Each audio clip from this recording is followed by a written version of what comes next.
Bienvenue dans le Real Talk de la fille en forme. Ici, on jase vrai, sans filtre, avec bienveillance et passion. Prépare-toi à déconstruire certains mythes dans le domaine du mieux-être et à mieux comprendre ton corps. Parce que la santé optimale, c'est pas juste une question de chiffres sur une balance, c'est de l'harmonie. Une alimentation saine et équilibrée, du sport au quotidien, un système hormonal stable et surtout, un grand amour pour soi-même. Mon objectif, t'aider à bâtir une vie où tu te sens forte, énergique et bien dans ta peau, dans la joie et sans culpabilité. Prête à te transformer? C'est parti!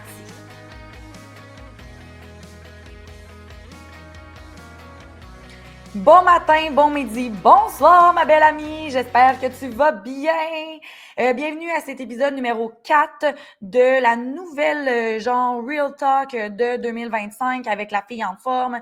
J'ai décidé de me réinventer, d'être encore plus précise dans certains sujets, en gardant bien entendu le même principe au niveau de l'alimentation saine, le sport, le mindset, les hormones. Donc, je veux vraiment t'emmener à te choisir, à prendre soin de toi à travers mes épisodes. Aujourd'hui, je te parle du pire fléau pour l'atteinte de ta mise en forme. Roulement de tambour, c'est l'information. Et là, l'information, c'est quoi le rapport?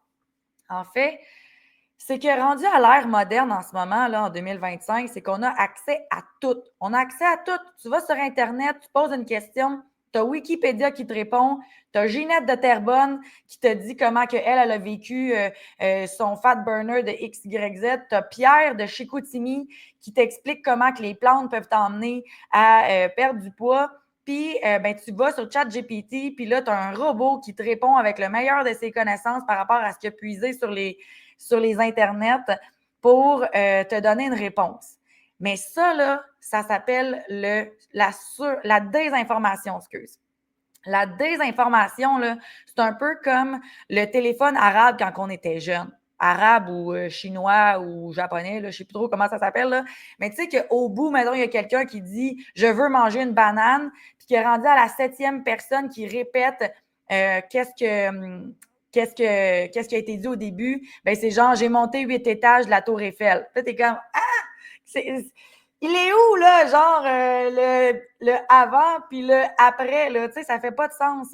Donc, la désinformation, c'est de prendre ce que l'on entend sur les réseaux sociaux, sur Wikipédia, sur les sites Internet et de le prendre pour du cash. Donc, il est très possible que Allison Ching-Tok, une fitness girl, a entendu parler que le keto, c'était la meilleure façon de perdre du poids, puis qu'elle, elle a décidé de l'adapter dans son langage par rapport à sa situation, par rapport à ses perceptions, et que là, elle s'invente coach de l'heure sur les réseaux et elle te parle de manger gras, à quel point que c'est bon pour le corps, etc., puis qu'elle, ça y a donc fait des bons résultats. Oui, mais ça, gang, là, on n'est pas sûr que c'est bon pour vous.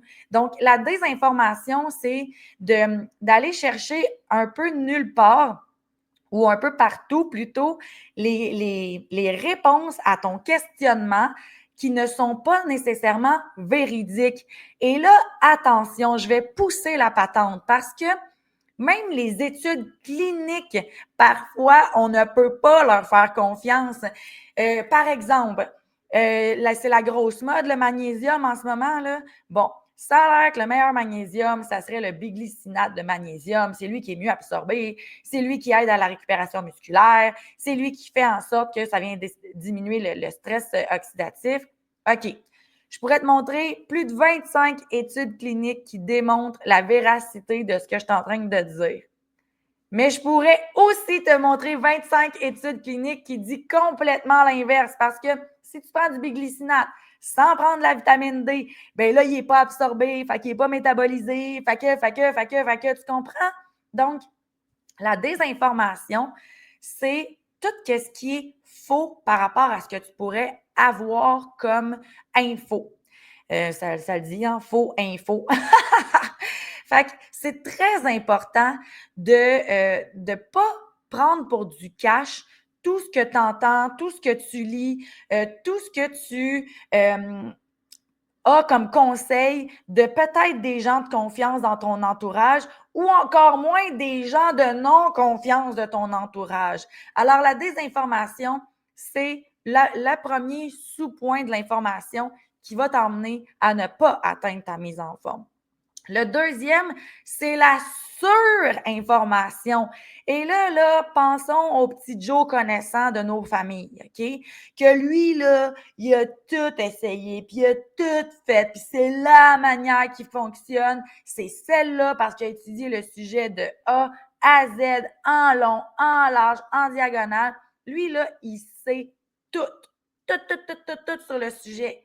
Mais gang, d'être dans cette posture-là de se croire le kingpin de l'information par rapport, mettons, à l'hypertrophie ou la perte de poids ou X, Y, Z, ça fait en sorte qu'on tombe dans ce cas-ci dans la fermeture d'esprit et qu'on ne vient pas évaluer les nouvelles possibilités, qu'on ne vient pas évaluer l'intuition, l'énergétique, la possibilité que ce que tu as, toi, comme surinformation, n'est peut-être pas ce qui fonctionne pour tout le monde.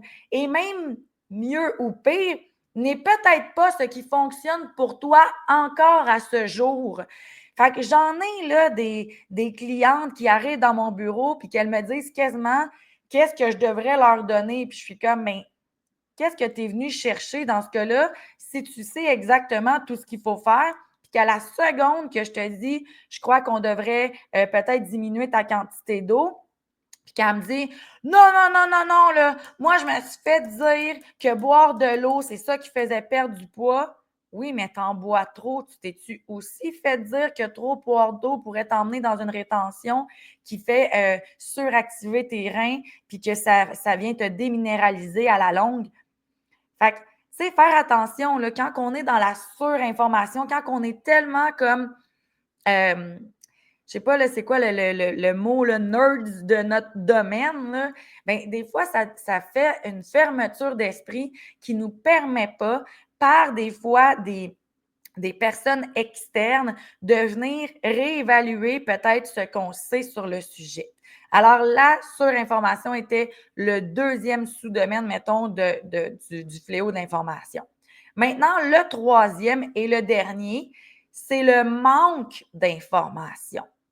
Donc, combien de personnes s'en vont au gym sans savoir quoi faire, puis qui se disent, ben moi, perdre du poids, c'est sûr qu'il va falloir que je fasse du tapis, là. Mais pourquoi tu penses ça? Ben, je pense que c'est ça, là. Non, tu t'es pas renseigné, mon ami, parce que c'est pas vrai que c'est faire du tapis qui va te faire perdre du poids.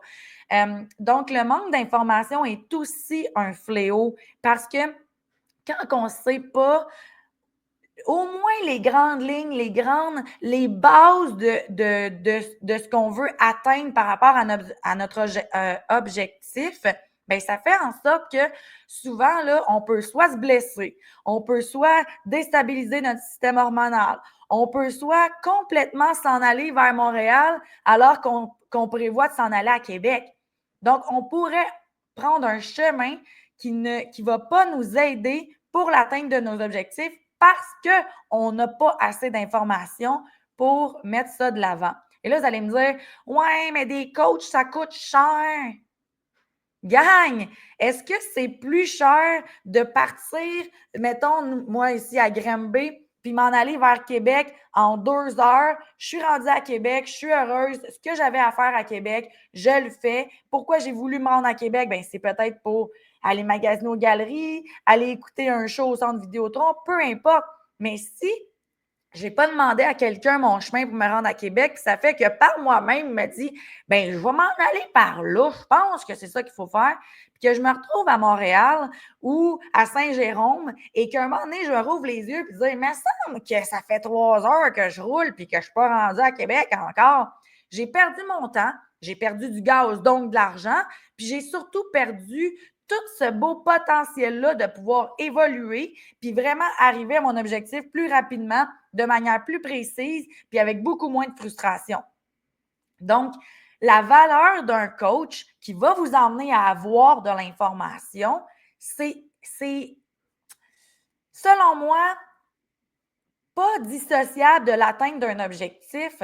C'est important que tu t'allies aux personnes qui ont déjà accompli ce que tu veux faire ou qui ont les connaissances pour que tu puisses te mettre en action de manière réaliste, saine et viable par rapport à toi pour justement te rendre où est-ce que tu veux avec ta mise en forme, ta santé optimale ou peu importe les objectifs que tu as envie d'avoir. Les trois choses, la désinformation, la surinformation et le manque d'information, va mener à une prise de décision. Et la prise de décision, c'est là qu'elle est importante de venir valider, de venir vérifier. OK, moi, je décide de perdre du poids. Je décide de le faire avec un régime hypocalorique parce que telle personne m'a proposé de le faire ou parce que j'ai lu qu'il fallait faire ça ou parce que je décide comme ça de me lancer dans ma perte de poids. Bien, viens donc valider les choses. Parce que si la désinformation, la surinformation et le manque d'information t'emmènent à prendre une décision X, Y ou Z, il est possible que celle-ci te fasse reculer par rapport à l'atteinte de ton objectif. Donc, je vais vous demander de revalider les informations que vous avez, de ne pas nécessairement même me faire confiance à moi, de ce que vous entendez, allez le valider par d'autres coachs ou allez le valider en l'essayant sur votre corps, en étant en observation et non pas en étant en Mylène, la fille en forme, c'est la déesse de l'information, de la perte de poids, alors tout ce qu'elle dit, je vais le faire. Non, je crois que j'ai de la théorie, je crois que par mon vécu, j'ai même passé d'une fille qui a pris beaucoup de poids en peu de temps à le perdre de manière saine, viable et équilibrée. Donc, je te partage mes expériences, je te partage ce que j'ai appris avec l'école, mais encore là, essaye-le sur ton corps, viens valider, viens regarder si ça fait du sens pour toi, puis tombe dans ton ressenti. Ce que je te dis, est-ce que ça vibre avec toi ou pas du tout? Même affaire avec tous les coachs que tu entendrais parler sur les réseaux. Ramène ça à toi. Est-ce que ça fait du sens pour toi ou pas? Et très important aussi, que je voulais terminer là-dessus au niveau de l'information en tant que telle, c'est que souvent, surtout avec toute l'accessibilité aux nombreux podcasts, aux nombreux blogs, aux nombreux sites web, stories, comptes Instagram, carousel informatif en ce moment, ce qui se passe, c'est qu'à un moment donné, on tombe dans du binge watching ou binge reading. Ça veut dire quoi ça, le binge watching ou le binge reading? C'est que, mettons, là, moi, je sors de la semaine de la fille en forme qui avait lieu du 20 au 24 janvier dernier. Il y a eu 16 ateliers de 30 minutes sur le développement personnel, sur la mise en forme, sur l'activité physique, sur le mindset pour arriver à nos objectifs de santé, sur comment se mettre dans une atmosphère énergétique stable pour prendre des bonnes décisions. Bref, on a vraiment fait le tour de plein de questions, le rééquilibrage hormonal, etc. Bien, si là, les personnes qui ont écouté les 16 ateliers, qu'ils ont écouté là, parce que eux autres, là, ils aiment ça, en apprendre sur la santé, mais qui n'ont rien collissé après ça avec cette information-là, je te confirme qu'ils ont fait du binge-watching, que c'est rentré par une oreille et que ça va sortir par l'autre éventuellement. Donc, une fois qu'on a rayé la désinformation, la surinformation et le manque d'information et qu'on est vraiment tombé dans l'information idéale pour nous, il est important de passer à l'étape 2 qui est l'intégration de l'information. Parce que si tu sais qu'il faut que tu boives, mettons, 1,8 litres d'eau par rapport à ton poids, ou si tu sais qu'il faut que tu ajoutes 2 œufs le matin pour augmenter tes protéines, ou si tu sais qu'il faut que tu ailles marcher 15 minutes par jour pour descendre ton taux de cortisol, tu le sais, tu l'as revisité, tu l'as analysé, tu l'as entendu par plusieurs coachs de confiance. OK, mais une fois que tu le sais, si tu ne l'intègres pas, ça ne sert à rien, tu comprends? Tôt ou tard, ton cerveau va oublier cette information-là parce qu'il n'y en aura plus de besoin. tu ne le mets pas en intégration dans ton quotidien. Alors, c'est vraiment important de faire l'étape 1, valider l'information, qui va mener à l'étape 2, l'intégration de l'information. Et bien entendu, si c'est quelque chose que tu as envie qu'on fasse ensemble, je te propose de te joindre à moi pour la prochaine cohorte de transformation ultime, où est-ce que je vais venir t'enseigner l'alimentation, celle que j'ai appris moi dans mes cours de naturopathie, où est-ce que je vais venir te donner des devoirs de développement personnel pour t'emmener à te questionner sur qui tu es, qu'est-ce que tu veux, comment tu veux l'atteindre. Et bien entendu, d'intégrer de l'activité physique à tous les jours parce que je crois que notre corps est fait pour bouger au quotidien. Alors, prochaine cohorte de transformation ultime démarre dans la semaine du 17 février. Ça va être la première cohorte de 2025. Il va en avoir 4 au courant de l'année. Je prends seulement 10 personnes totales par cohorte. Donc, dès qu'on a notre 10 personnes, on devra faire une liste d'attente pour le prochain 10. Alors, n'hésite pas à venir t'informer sur mon site web, lafilleenforme.com. Les informations du programme sont là. Sinon, viens m'écrire en privé, Instagram, Facebook, YouTube en écrivant sous cette vidéo-là. Ça va me faire plaisir de te répondre. Et je te souhaite vraiment de commencer à te choisir par de l'information véridique pour toi pour par la suite l'intégrer in your day-to-day. Je te souhaite vraiment une belle journée. On se revoit la semaine prochaine. Bye bye.